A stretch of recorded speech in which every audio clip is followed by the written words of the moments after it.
People often say that hard work pays off, or that you have to be willing to put in the work if you want to be successful. But that's not always the case.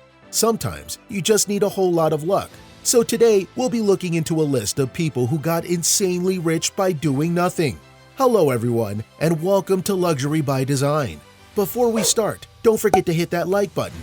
Subscribe with the notification bell for more updates on luxurious videos just like this one. Number 10. Richard Knoll. We know you probably expected it by now, but yes, he is a lottery winner.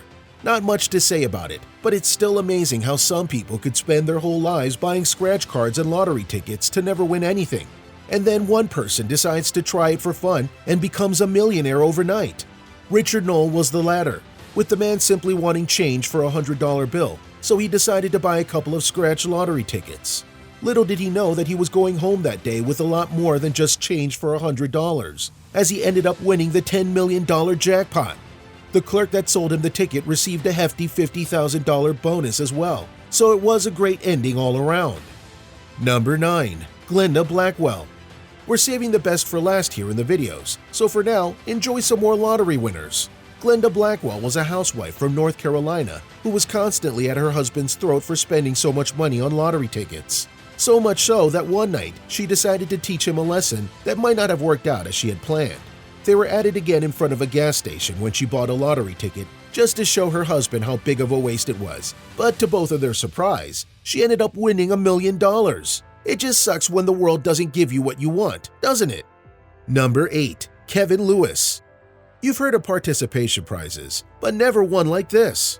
In a magnificent twist of fate, Kevin Lewis, a customer at Cincinnati's Horseshoe Casino's summer promotion in 2013, was just going about his day of shots and slot machines when all of a sudden his name was called to receive the $1 million raffle giveaway they had in store for the promotion. While they were verifying his identity, however, they noticed that he was Kevin Lewis. But not just the Kevin Lewis they were looking for. Much to everyone's surprise, as they had already handed over the comically large check. In the end, they found the right Kevin Lewis and ended up giving the grand prize to both of them, $1 million each. Number 7. Serendipity. No, that's not the name of the person since they refused to let themselves be named for any reports. And you'll see why. This unnamed man from Adamstown, Pennsylvania, found himself one day at a garage sale looking for anything to spruce up his home when he happened upon a simple painting of a country scene that he immediately bought for $4. Later in his home, he took out the frame and noticed something odd. There was another sheet of paper behind the painting, which turned out to be a copy of the Declaration of Independence. And not just any copy, one of the original 24 copies made on July 4, 1776 by John Dunlap himself. Needless to say, the document was immediately brought up by the president of a fine arts investment firm for a whopping $2,420,000. Number 6. Philip Mazursky. Have you ever wondered what it would feel like to have money literally fall from the sky? To paint you a picture, it's the 1998 Major League Baseball match, one that would go down in history, where the single-season home run record was broken not once but twice by Sammy Sosa of the Chicago Cubs with 66 home runs, and later Mark McGwire of the St. Louis Cardinals with 70. As you've probably guessed now, Philip Mazursky was fortunate enough to witness history in the making when McGwire made his record-breaking 70th home run. It found itself headed towards Philip. He caught it, and a year later he would put it up for auction, where an anonymous buyer purchased it for $3 million. Number 5. Charlie Ayers. They say that a way to a man's heart is his stomach. Well, that seems to also apply to their money. Awful implications aside, Charlie was a personal chef in Silicon Valley that felt down on his luck, barely breaking ranking in $80,000 a year with his small client list, when he happened upon a small startup company hiring a chef. The pay was a little less than what he was used to, at $45,000 a year, but Charlie still decided to take a leap of faith, and to say that it paid off would be one hell of an understatement. The startup company was a little something called Google, and when they started making money, well, you can fill in the blanks. Number 4. Chris Clark. Now, we may live in a world where things like copyright, intellectual property, and other legal ownerships are commonplace, but back when the internet was still in its infancy, it was a lawless wasteland where anything and everything was permitted. And in that lawless wasteland stood Chris Clark, where he made the decision to buy a domain for $20 and name it pizza.com. Whether this was an impulse or an investment is something that only Chris himself knows. But later, in 2008, his domain name would be bought for $2.6 million, setting a record for the highest amount ever paid to a single individual for a domain name. Number 3. Faberge Eggs. From one man's trash truly comes another's treasure, as an undisclosed scrap metal dealer bought a large amount of scrap metal on sale for $14,000.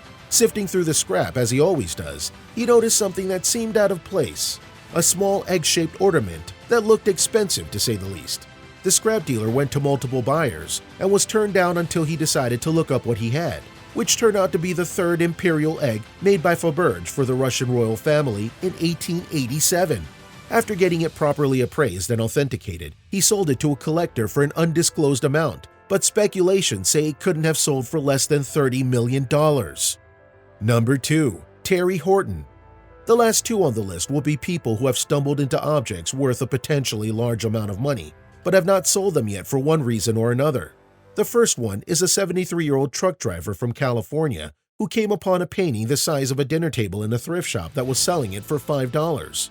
With her purse feeling a little loose that day, she decided to splurge and buy the painting that seemed to just be incoherent splatters of paint on a large canvas. She would later discover that this was the work of famous abstract painter Jackson Pollock, and the second she put it up for sale, offers came flying in. The highest she's gotten to date was $9 million, but Terry herself stated that she would not part with the painting for anything less than $50 million, which many art dealers and experts believe she may get it soon enough. Number 1. Rick Norris again. As the last one on our list, and the second person here to hold on to something of immense value, Rick was a collector of all things garage sale, and on one of his neighbor's garage sales, he discovered a couple of old boxes laying in a corner that people were just passing by. Not one to shy away from antiques, he immediately bought both boxes for $45 and found they were filled with old-style glass photographic plates. These plates would later be identified as the undiscovered work of famous photographer Ansel Adams. While he hasn't sold a single piece, and experts believe it may take years to sell all of them, they also believe that the collection in its entirety is worth a little over $200 million. And there you have it, friends. 10 people that got insanely rich by doing nothing. Are you feeling lucky too? Because I am. Then buy those lotto tickets. But before that, feel free to leave your comments down below. And if you're new to Luxury by Design, hit that like button, subscribe, and ring the notification bell for more amazing content just like this one.